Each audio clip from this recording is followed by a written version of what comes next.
Mi nombre es Ana Sofía Valdés y tengo 36 años. Esta es la historia de cómo una enfermedad me reveló que mi matrimonio era una mentira cuidadosamente construida, y cómo la palabra finalmente puede contener años de espera paciente, de expectativas retorcidas, de algo que se hacía pasar por amor pero que era control disfrazado. Todo comenzó un lunes, 23 de enero de 2024, en nuestra casa en San Pedro Garza García, uno de los suburbios más exclusivos de Monterrey. Una casa de 2 pisos con jardín perfectamente podado que yo había elegido, decorado, llenado con muebles escandinavos minimalistas que había seleccionado de catálogos. Ricardo había sentido a cada decisión con esa sonrisa tranquila suya. Nunca opinaba fuertemente sobre nada, nunca peleaba por lo que quería. En ese entonces lo interpretaba como flexibilidad, como amor, no como lo que realmente era, un hombre esperando su turno. Me desperté sintiéndome extraña, no mal exactamente, solo, descentrada. Un mareo leve al sentarme en la cama, como si la habitación decidiera inclinarse antes de estabilizarse, una náusea sutil que apareció cuando intenté ponerme de pie. Pensé en el sushi de la noche anterior, ese nuevo lugar japonés en Valle Oriente que había insistido en probar aunque Ricardo prefería cocina italiana. Ricardo ya estaba despierto. Por supuesto, en 8 años de matrimonio, nunca lo había visto dormir más allá de las 5 de la mañana, ni siquiera en vacaciones, ni siquiera cuando nos habíamos quedado despiertos hasta las 3 celebrando algún aniversario. Es cuando mi mente está más clara, decía siempre, sin ruido, sin distracciones. Yo había aprendido a no escuchar sus rutinas matutinas, el agua en la ducha, sus pasos medidos en el pasillo, el clic suave de la puerta del closet. Lo encontré en la cocina frente a la cafetera italiana que había costado más que el sueldo de una semana. Había argumentado que era innecesaria. El café sabe igual, pero había cedido, como cedía con todo. Yo pensaba que ganaba las discusiones.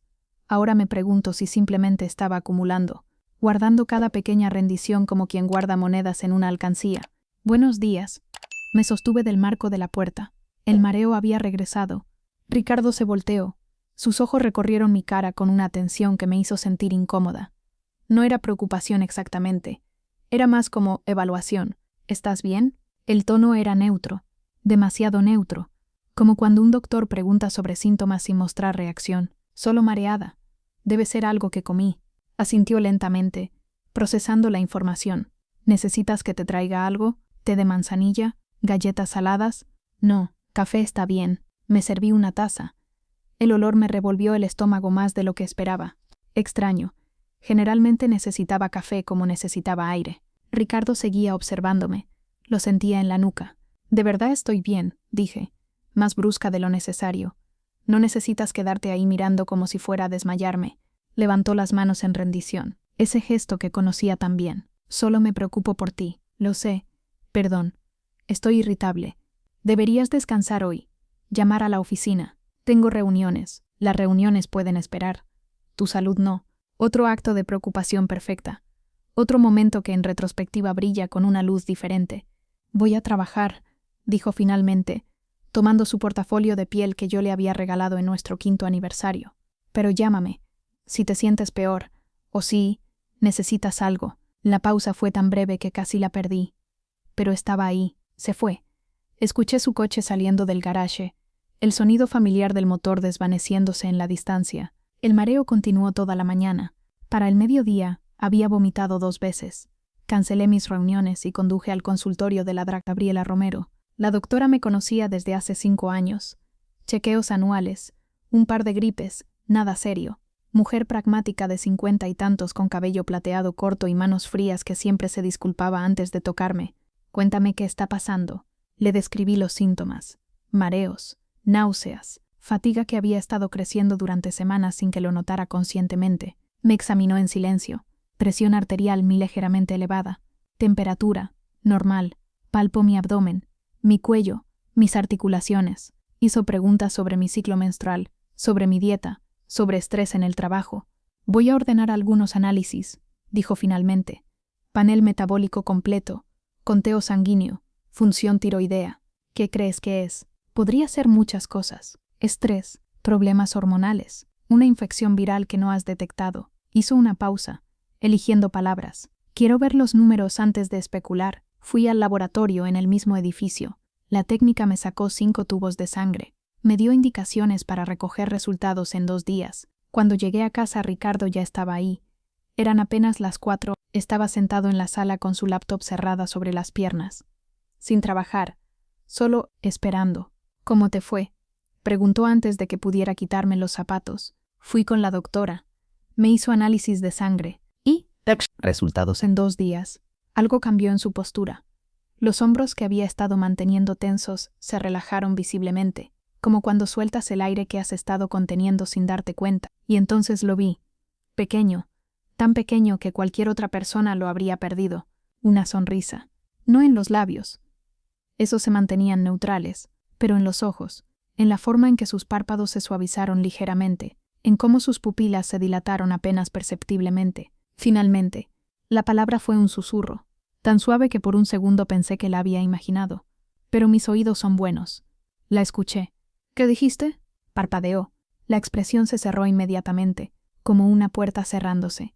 Dije que programaré mi agenda para acompañarte cuando tengas los resultados. No, dijiste finalmente. Ana. Te escuché, Ricardo. Dijiste finalmente cuando te conté que me hicieron análisis de sangre. Suspiró. Ese suspiro específico que usaba cuando pensaba que estaba siendo irracional. Estás estresada. Es comprensible. Las visitas médicas son... No. Me puse de pie demasiado rápido. La habitación giró. No me digas que estoy estresada. Vi tu cara. Te aliviaste. Como si esto fuera algo que habías estado esperando. Silencio. El tipo de silencio que tiene peso. Ricardo se puso de pie lentamente. Cuando habló, su voz era calmada. Demasiado calmada. Creo que deberías acostarte. Obviamente no te sientes bien y estás diciendo cosas que no tienen sentido. Tienen perfecto sentido. Ana. Solo mi nombre, dicho con esa paciencia infinita que había perfeccionado. Ve a descansar. Hablaremos cuando te sientas mejor. Subió las escaleras. Lo escuché entrar a su estudio. No a nuestra recámara. Escuché la puerta cerrarse. No con un golpe. Con un clic suave y final. Me quedé en la sala temblando. No de frío. De algo más profundo. Esa noche en la cama, Ricardo durmió con su respiración tranquila y regular mientras yo miraba el techo. Su espalda hacia mí. Su cuerpo completamente relajado. La palabra seguía resonando. Finalmente. ¿Finalmente qué? ¿Finalmente estaba enferma? Finalmente algo que había estado anticipando estaba sucediendo. ¿Qué clase de persona espera que su pareja enferme? Y más aterrador, ¿por cuánto tiempo había estado esperando? Los estudios empezaron el martes 24 de enero. Ricardo insistió en acompañarme. Se tomó el día libre del trabajo, algo que nunca hacía. Quiero estar ahí para ti, dijo mientras manejaba, para lo que sea que digan. Sus manos en el volante estaban completamente firmes, sin el nerviosismo que uno esperaría de alguien preocupado. Ladra Romero nos recibió en su consultorio. Tenía una carpeta gruesa sobre su escritorio. Los resultados muestran algunas cosas que necesitamos investigar más a fondo. Abrió la carpeta, señalando números que no significaban nada para mí. Tu conteo de glóbulos blancos está elevado. Tienes marcadores inflamatorios muy altos. Proteína C reactiva. Velocidad de sedimentación globular. Y algunos otros indicadores que sugieren que tu sistema inmunológico está muy activo. ¿Qué significa eso? Podría ser varias cosas. Necesitamos más estudios para descartar opciones. Me miró directamente. Quiero hacerte un panel de autoinmunidad completo. Análisis de anticuerpos antinucleares, anti-DN, complemento. También estudios de función renal y un análisis de orina. ¿Autoinmunidad? La palabra sonaba extraña. Es cuando el sistema inmunológico ataca los tejidos propios del cuerpo. Hay varias condiciones que caen en esa categoría. Sentí la mano de Ricardo encontrar la mía. Un gesto de apoyo. Pero sus dedos estaban secos, sin el sudor nervioso que yo tenía. Durante los siguientes 2 días, me hicieron más pruebas, más sangre extraída, muestras de orina, un ultrasonido de riñones. Cada análisis me hacía sentir menos como persona, y más como rompecabezas médico. Ricardo me acompañó a todo, puntual, atento, tomando notas en su teléfono de lo que los técnicos decían. El esposo ejemplar, pero yo seguía viéndolo, esa expresión. No todo el tiempo, solo en momentos que pensaba que no estaba mirando, cuando los doctores hablaban sobre posibles diagnósticos, cuando mencionaban palabras como crónico o tratamiento a largo plazo, una chispa en sus ojos. Como anticipación. Los resultados finales llegaron el viernes 27 de enero. Ladra Romero nos citó a las 4 de la tarde. Nos sentamos frente a su escritorio. Ricardo tomó mi mano. Esta vez no busqué consuelo en el gesto. Solo observé cómo sus dedos envolvían los míos sin temblar. Ana Sofía, Los estudios confirman que tienes lupus eritematoso sistémico. La doctora dijo las palabras con esa mezcla de profesionalismo y compasión que debe enseñarse en la escuela de medicina. Lupus. La palabra flotó en el aire como humo. ¿Eso es grave? Es serio, pero manejable. Abrió una carpeta con más resultados. El lupus es una enfermedad autoinmune, donde tu sistema inmunológico ataca varios tejidos en tu cuerpo. En tu caso estamos viendo afectación en las articulaciones y evidencia temprana de compromiso renal. Tus niveles de complemento están bajos. Tienes anticuerpos anti-DNA muy elevados. ¿Tiene cura? No hay cura, pero hay tratamiento efectivo. La mayoría de mis pacientes con lupus viven vidas normales con medicación apropiada. Vas a necesitar inmunosupresores, probablemente hidroxicloroquina para empezar, posiblemente micofenolato si vemos que los riñones están más comprometidos, y esteroides en dosis bajas para controlar la inflamación. Y sin tratamiento, la doctora hizo una pausa. El lupus no tratado puede causar daño permanente a órganos, especialmente riñones, corazón, pulmones. Puede empeorar con el tiempo si no se controla. Sentí que el piso desaparecía bajo mis pies, y entonces sentí algo más. La mano de Ricardo apretando la mía, no en consuelo, sino en triunfo. Miré hacia él, y ahí estaba otra vez, esa expresión, más clara ahora, los ojos ligeramente más brillantes, las comisuras de los labios casi. Hay algo más que necesitas saber, continuó la doctora. Los medicamentos que vas a tomar, especialmente los inmunosupresores, no son compatibles con el embarazo. El micofenolato puede causar defectos congénitos severos. Si estaban considerando tener hijos pronto, necesitaremos discutir opciones. Algo se rompió en mi pecho. Ricardo y yo habíamos hablado vagamente sobre hijos. Eventualmente, decíamos siempre, cuando el timing sea correcto. Yo tenía 36. Pensaba que todavía tenía tiempo. Miré a Ricardo esperando ver algo. Tristeza, decepción, cualquier reacción humana normal. Pero lo que vi fue esa sonrisa haciéndose más amplia, tan sutil que la doctora no lo notó. Pero yo sí, haremos lo necesario, dijo Ricardo con voz calmada. Su salud es lo primero. Salimos del consultorio en silencio. En el elevador, rodeados de extraños, no hablamos. En el estacionamiento, caminando hacia el coche, tampoco. Fue hasta que estuvimos dentro del vehículo, con las puertas cerradas y el motor apagado, que finalmente exploté. Estaba sonriendo. Ricardo puso las llaves en el encendido sin mirarme. ¿Qué? Ahí dentro. Cuando la doctora dijo que no puedo tener hijos con este tratamiento, te vi sonreír. No sonreí. Su voz era perfectamente modulada. Practicada. Sí lo hiciste. Y antes también. Cuando dijo el diagnóstico, vi tu cara. Ana, acabas de recibir noticias muy difíciles. Es normal que estés. No me digas que estoy imaginando cosas. Mi voz rebotó en las ventanas cerradas. Sé lo que vi. 2 personas caminando hacia sus coches voltearon a vernos. Ricardo lo notó. Encendió el motor. Vamos a casa. No hasta que me expliques. Ana, mi nombre como una orden. Estás haciendo una escena. Vamos, a casa. Manejó en silencio. Sus manos firmes en el volante. Su mandíbula apretada pero su respiración perfectamente controlada. Esa noche me acosté temprano, exhausta del día. Escuché a Ricardo en su estudio trabajando hasta tarde. Cuando finalmente vino a la cama, mantuve los ojos cerrados. Sentí cómo se acostaba cuidadosamente, tratando de no despertar la cama, y antes de quedarse dormido lo escuché. Un suspiro profundo, no de tristeza o preocupación, de satisfacción. Comencé el tratamiento el lunes 30 de enero, una semana después del diagnóstico. Hidroxicloroquina 2 veces al día, prednisona en la mañana, suplementos de calcio y vitamina D para contrarrestar los esteroides, un régimen de pastillas que transformó mi cocina en farmacia. Los medicamentos me hicieron sentir peor antes de mejorar, náuseas constantes que hacían cada comida una batalla, fatiga tan profunda que subir las escaleras requería planificación, dolores articulares que aparecían sin aviso, especialmente en las manos. Ricardo fue perfecto. Me traía agua antes de que la pidiera, organizó mis pastillas en un dosificador semanal, me ayudaba a levantarme del sofá cuando las rodillas no respondían, me preparaba tés de hierbas que supuestamente ayudaban con las náuseas. Cualquier observador diría que era el esposo ideal, pero yo veía otras cosas.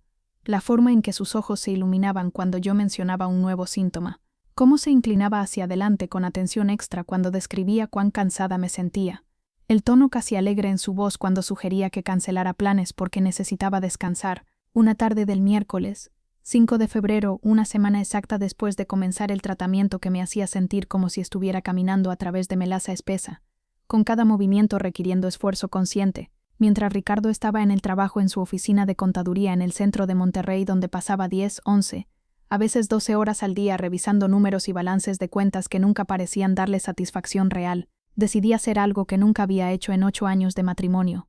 Buscar en su computadora personal. No fue planeado. No me levanté esa mañana con la intención de convertirme en detective aficionada, pero estaba sentada en la sala, sintiéndome nauseabunda de los medicamentos que supuestamente me estaban ayudando, pero que en realidad solo me hacían sentir peor, viendo la laptop pleteada de Ricardo sobre su escritorio de madera en el estudio del segundo piso, y algo en mi cerebro, intuición, paranoia, o simplemente la acumulación de demasiadas sonrisas extrañas y palabras susurradas, hizo clic. Todas esas sonrisas que había estado viendo, todas esas miradas de satisfacción apenas contenida, la forma en que había dicho finalmente con ese tono de alivio profundo que no tenía ningún sentido en el contexto de una esposa enferma.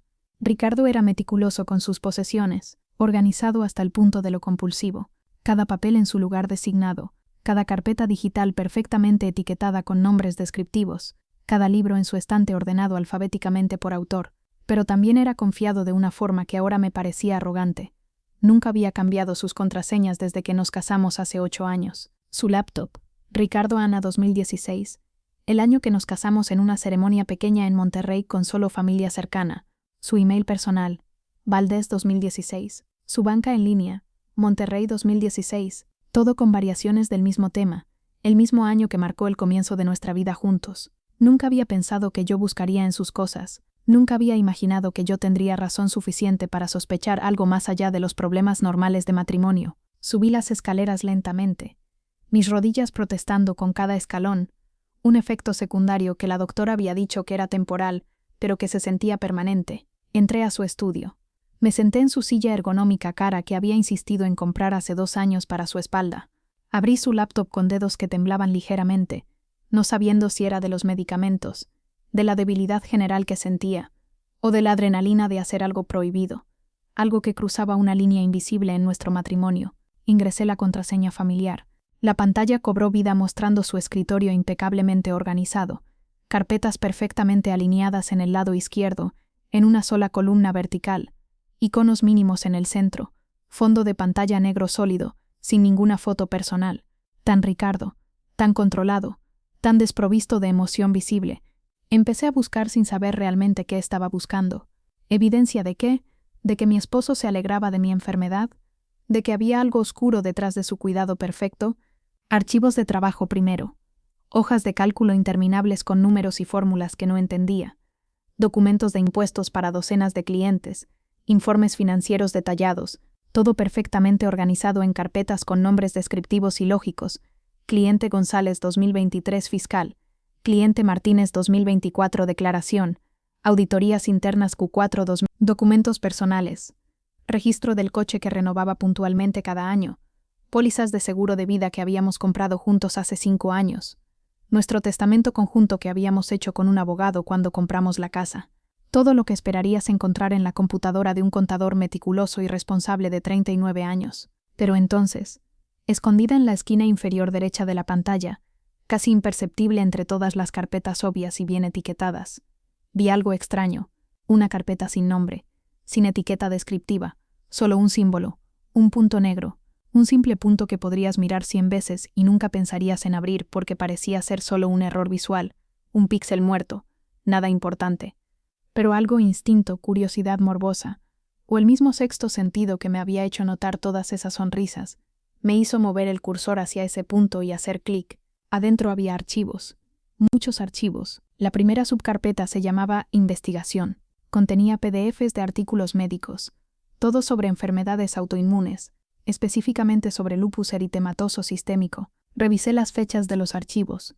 El más antiguo era de marzo de 2021. 3 años atrás. Mi respiración se detuvo. Seguí abriendo archivos. Artículos sobre síntomas tempranos de lupus, sobre criterios diagnósticos, sobre pronóstico, sobre tratamiento, todos descargados sistemáticamente durante los últimos 3 años. Abrí otra subcarpeta, Observaciones. Dentro había un documento de Word. Sin título, solo un icono genérico, Lo abrí con manos temblorosas. Eran entradas, cientos de entradas, organizadas por fecha, empezando hace 3 años. 18 de marzo de 2021. AS se quejó de dolor de cabeza persistente hoy. Duración reportada: 4 días consecutivos. Intensidad moderada según su descripción. Ubicación temporal bilateral. Sugerí amablemente visita médica citando que dolores de cabeza persistentes pueden indicar problemas serios, presión arterial, problemas neurológicos, incluso tumores en casos raros. Respuesta: es solo estrés del trabajo. No necesito doctor por un dolor de cabeza.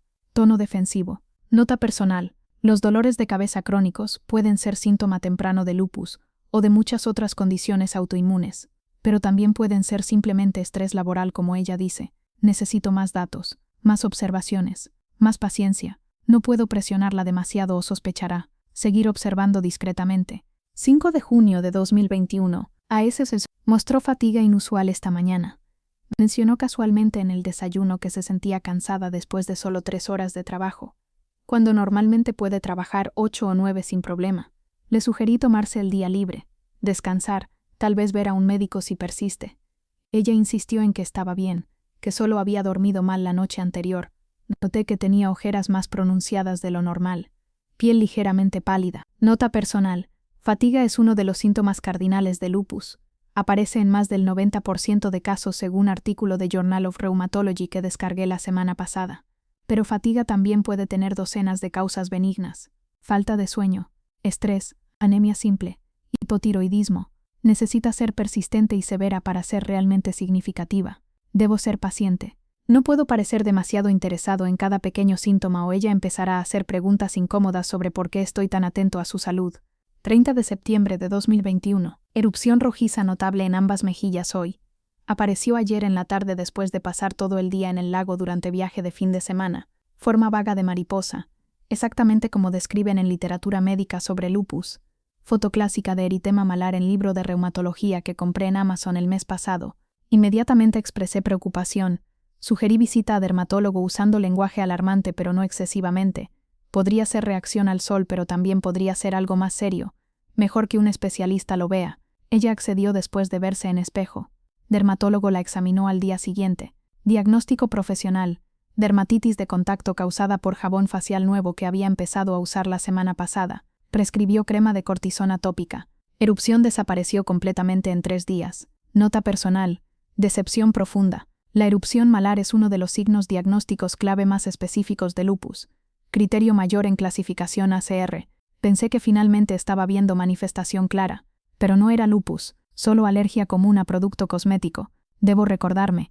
Paciencia. Elena tomó casi 2 años antes de que aparecieran síntomas claros de cáncer. Estas cosas toman tiempo. No puedo apurarlas.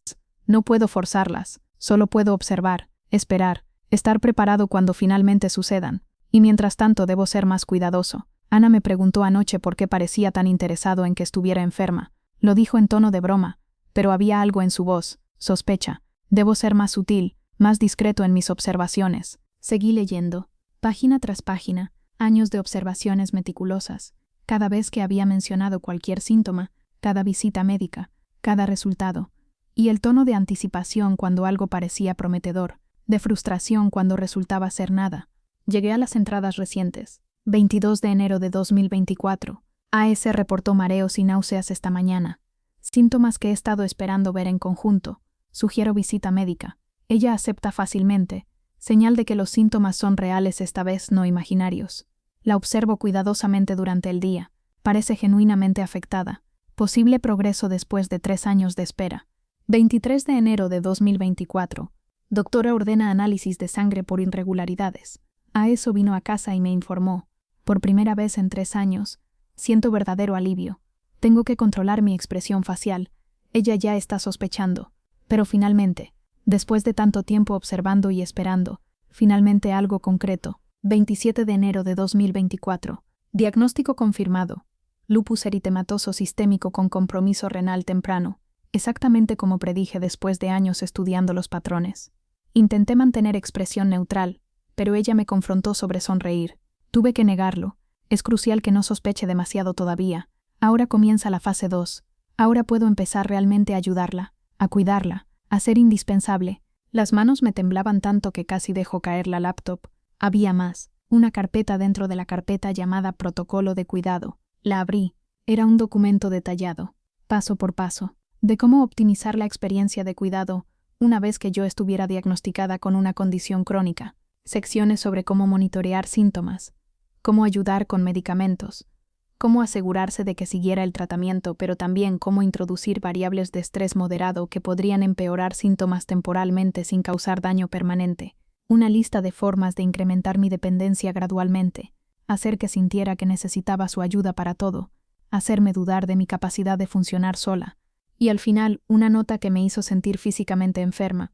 Objetivo a largo plazo: establecer dinámica de cuidado donde ella dependa completamente de mí para manejo de salud, decisiones médicas y funcionamiento diario. Similar a dinámica final con E, pero sostenible a largo plazo. E murió demasiado rápido. Con AS y lupus, puedo tener décadas de esta dinámica, décadas donde finalmente soy la persona necesaria, la persona indispensable, la persona con control. Cerré la laptop sintiendo que iba a vomitar. Ricardo había estado esperando que me enfermara durante 3 años, documentando, planeando, investigando. ¿Pero por qué? La respuesta estaba ahí en esa nota, similar a dinámica final con Elena, su primera esposa, la esposa que según él había sido controladora y dominante durante su matrimonio, la esposa que había muerto de cáncer, la esposa que Ricardo había cuidado durante su enfermedad. Necesitaba saber más. Escuché el coche de Ricardo entrando al garage. Cerré la laptop rápidamente. La dejé exactamente como la encontré. Bajé las escaleras con piernas que apenas me sostenían. Ricardo entró con una bolsa del supermercado. Te traje té de jengibre. Leí que ayuda con las náuseas de la hidroxicloroquina. Su sonrisa era cálida, genuina, la sonrisa de un esposo preocupado por su esposa enferma, pero ahora sabía lo que había detrás. Gracias, dije con voz que no sonaba como la mía. Esa noche no tomé el té que me preparó. Lo derramé en la planta cuando no estaba mirando. Ya no podía confiar en nada que viniera de él. Al día siguiente llamé a Marta, la madre de Ricardo. Nuestra relación había sido siempre puntada, cordial, pero nunca cercana, como si hubiera una pared invisible entre nosotras que ninguna había intentado romper. Ana Sofía, sonó sorprendida. ¿Está todo bien? Necesito preguntarte sobre Ricardo, sobre su primer matrimonio. Silencio, largo y denso. ¿Por qué preguntas sobre eso? Porque nunca me dijo que había estado casado antes. Me enteré por accidente, y necesito saber la verdad sobre Elena. Escuché su respiración cambiando. Deberías hablar con Ricardo. Ricardo miente. Sobre muchas cosas. Por favor, Marta. Necesito saber. Otro silencio. Luego, ven a mi casa.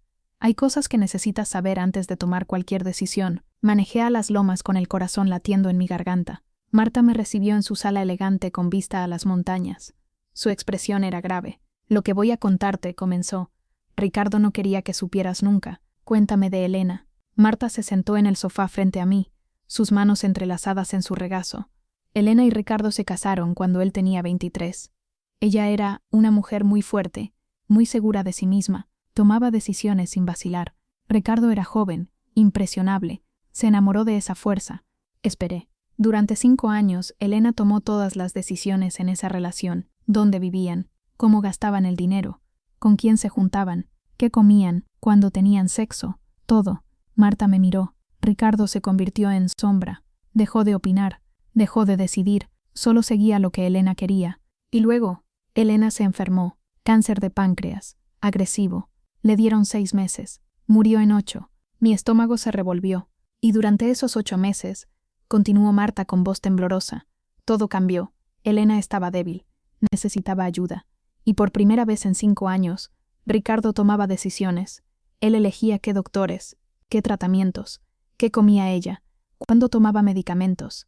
Él tenía el control. Dios mío. Vi algo en sus ojos durante ese tiempo, algo que me asustó.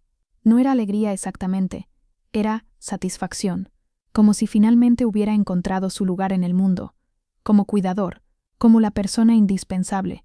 Y después de que murió, se volvió diferente, muy controlado, muy organizado, obsesivo con tener orden en su vida. Pensé que era duelo, que eventualmente sanaría. Hizo una pausa. Cuando te conoció, esperaba que hubiera encontrado balance, que podría tener una relación sana, pero con el tiempo vi señales, la forma en que monitoreaba todo lo que hacías, como siempre quería saber dónde estabas, Y cuando mencionaste que estabas enferma, ¿qué? Vi esa mirada en sus ojos otra vez, la misma que tenía cuando cuidaba a Elena, y tuve miedo. Me puse de pie sintiéndome mareada. ¿Estás diciendo que esperó que me enfermara para recrear la dinámica con Elena? No lo sé con certeza, pero sí creo que la única vez que Ricardo se ha sentido verdaderamente poderoso fue cuando Elena estaba enferma y dependía completamente de él, y creo que ha estado buscando esa sensación otra vez. ¿Por qué no me advertiste antes de casarme con él? Marta se veía miserable, porque esperaba estar equivocada, porque es mi hijo, y porque bajó la mirada. Tenía miedo de que no me creyeras, de que pensaras que era una suegra tratando de sabotear tu relación. Salí de su casa sintiéndome como si estuviera caminando bajo agua. Esa noche, cuando Ricardo llegó del trabajo, yo estaba esperándolo. Tu madre me llamó, dijo antes de que pudiera hablar. Me contó que fuiste a verla. ¿Por qué nunca me dijiste que estuviste casado antes? Se aflojó la corbata lentamente. Porque no era relevante. No era relevante que tu primera esposa murió de cáncer y que tú la cuidaste durante su enfermedad. Fue hace mucho tiempo. No tiene nada que ver contigo. No. Abrí su laptop que había traído a la sala. Entonces explícame esto. Le mostré los archivos, las investigaciones sobre lupus que databan de 3 años atrás, el documento de observaciones, el protocolo de cuidado. Su expresión no cambió. Por un segundo completo no mostró nada. Luego, lentamente, algo apareció en su rostro. No negación, no shock, alivio. Invadiste mi privacidad. ¿Eso es todo lo que tienes que decir? Se sentó en el sofá, perfectamente calmado. ¿Qué quieres que diga, Ana? Que sí, he estado monitoreando tu salud. Que sí, investigué posibles condiciones. Bien, sí, lo hice. Su honestidad súbita me dejó sin palabras. ¿Por qué? Porque durante 5 años con Elena no tuve ningún control sobre nada. Fui un accesorio en mi propia vida.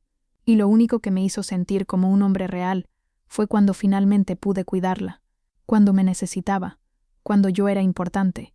Eso no es amor, es enfermo. ¿Lo es? Se inclinó hacia adelante. ¿O es simplemente honesto? Todos queremos ser necesitados, Ana. Todos queremos ser indispensables para las personas que amamos.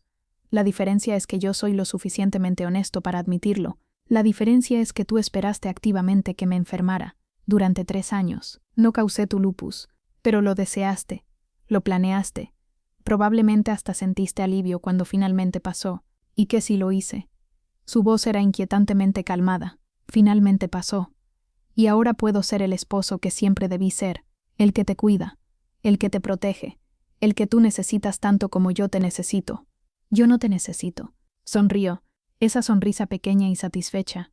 Todavía no, pero lo harás. El lupus es crónico, Ana. Los síntomas empeorarán con el tiempo.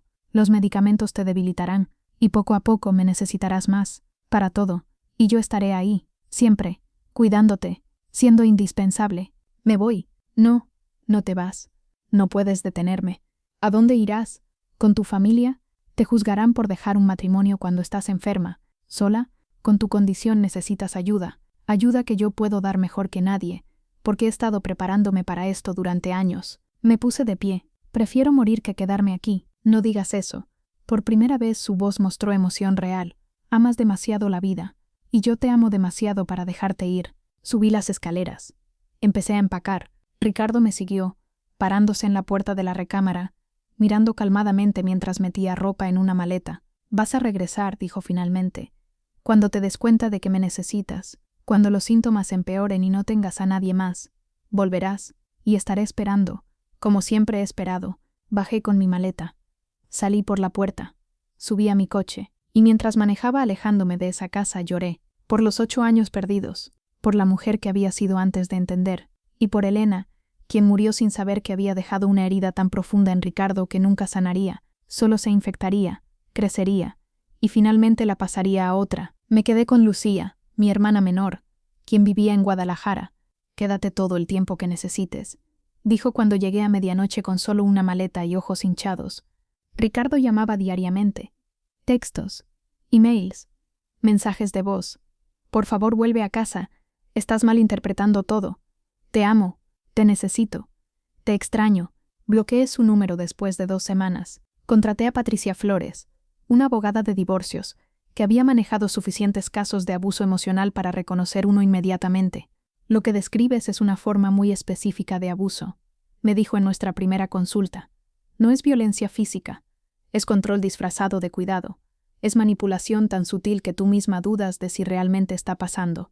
Puede usar los archivos de su computadora. Los obtuviste sin su permiso, lo cual complica las cosas legalmente.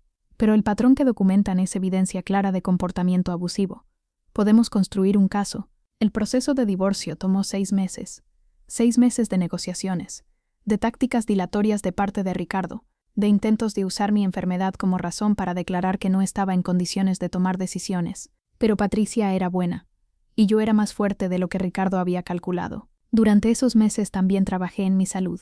Encontré una nueva doctora en Guadalajara, la Dra. Isabel Mendoza, especialista en lupus. Tu condición es seria pero manejable, me dijo después de revisar todos mis historiales. Con el régimen correcto de medicamentos y autocuidado, muchos de mis pacientes viven vidas completamente normales, trabajan, viajan, tienen relaciones. No estás sentenciada a ser inválida. Mi ex esposo me dijo que empeoraría inevitablemente. Eso es manipulación, no medicina. Sí, el lupus tiene recaídas y remisiones, pero con buen manejo, las recaídas son menos frecuentes y menos severas. No estás destinada a una vida de dependencia. Sus palabras me dieron esperanza real por primera vez. También empecé terapia con la Dra. Carmen Ruiz. El abuso emocional es insidioso, me explicó en nuestra tercera sesión. No deja marcas visibles. Es alguien que dice amarte mientras sistemáticamente te quita autonomía. Alguien que dice cuidarte mientras secretamente disfruta tu vulnerabilidad. Me siento estúpida por no haberlo visto. No eres estúpida. Ricardo era muy hábil. Eso es lo que hace a estos abusadores tan peligrosos. Parecen perfectos desde afuera. El divorcio se finalizó el viernes, 12 de julio de 2024, casi 6 meses después de mi diagnóstico. Patricia llamó con las noticias. Firmó: estás oficialmente divorciada. Lloré, pero de alivio, no de tristeza. Lucía organizó una pequeña celebración, solo nosotras dos, vino y pizza. ¿Cómo te sientes? Libre. Por primera vez en años, completamente libre. ¿Y ahora qué? No lo sé exactamente, pero será en mis términos. No viviendo bajo la sombra de alguien esperando que falle. Y el lupus es parte de mi vida, pero no me define, y definitivamente no me hace indefensa. 2 semanas después recibí un email de Marta. Ana Sofía, sé que probablemente no quieres saber nada de los Valdés, pero quería decirte que confronté a Ricardo después de que te fuiste. Le insistí en que buscara ayuda real. Finalmente accedió. Está viendo a un terapeuta especializado en trauma. No sé si sanará. El daño fue profundo, pero al menos está intentando. También quiero disculparme. Debí advertirte. Debí ser más valiente. Te deseo toda la felicidad del mundo. La mereces. Con cariño, Marta. Leí el email varias veces. Parte de mí seguía enojada, pero otra parte entendía. Ella había estado atrapada entre protegerme y proteger a su hijo. Respondí: gracias por decírmelo. Espero que encuentre paz.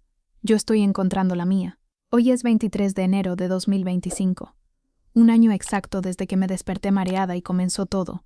Estoy en el balcón de mi departamento en Guadalajara, en Providencia, cerca de la Avenida Inglaterra. 60 metros cuadrados comparados con los 200 de San Pedro, pero completamente míos. El lupus sigue ahí. Algunos días son difíciles, articulaciones que duelen, fatiga que pesa como plomo, días donde abrir un frasco requiere toda mi fuerza, pero también hay días buenos. Días donde me siento casi normal, donde trabajo en mi laptop diseñando sitios web, una carrera nueva que empecé después del divorcio, donde veo amigos en cafés, donde camino por el parque metropolitano, con protector solar y sombrero de ala ancha. He aprendido a escuchar mi cuerpo, a reconocer las señales de un brote, a descansar sin culpa, a no confundir necesitar ayuda ocasional con ser dependiente. Lucía vive cerca, me ayuda cuando lo necesito, pero no de la forma en que Ricardo ayudaba.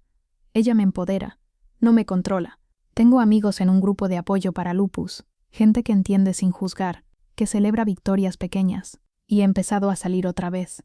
Nada serio todavía, pero cafés, cenas, conociendo gente sin el peso de 8 años de matrimonio tóxico. Ayer recibí un email inesperado, de Rosa, la hermana de Elena. No sé si esto te ayudará, escribió, pero quiero que sepas que Elena no era la persona controladora que los Valdés describen. Era fuerte, sí, decidida, pero Ricardo la pintó como villana para justificar su comportamiento. Elena estuvo enferma meses antes del diagnóstico, y durante ese tiempo, Ricardo empezó a tomar cada vez más control. Cuando murió, siempre sospeché que había disfrutado esos meses de una forma que no era sana, pero era joven y no supe cómo expresarlo. Ahora, leyendo tu historia, me doy cuenta de que debí advertir a alguien. Lo siento. Espero que hayas encontrado paz. Leí su email llorando. Por Elena, por todas las mujeres con hombres que confunden amor con control, y por mí misma, por haber salido antes de que fuera demasiado tarde. Mi teléfono vibra. Un mensaje de Ladra Mendoza. Tus últimos análisis se ven excelentes. El lupus está bien controlado. Sigue así. Sonrío. Una sonrisa real. No la sonrisa de alguien esperando que otro falle. La sonrisa de alguien celebrando su propia supervivencia. Porque sobreviví, no solo al lupus, sino a un matrimonio que lentamente me estaba consumiendo bajo el disfraz de cuidado. Y aunque finalmente, siempre me recordará ese momento horrible cuando Ricardo sonrió ante mi enfermedad, ahora tiene un nuevo significado. Finalmente soy libre. Finalmente soy yo misma. Finalmente vivo en mis propios términos. Y eso es el mejor tratamiento de todos.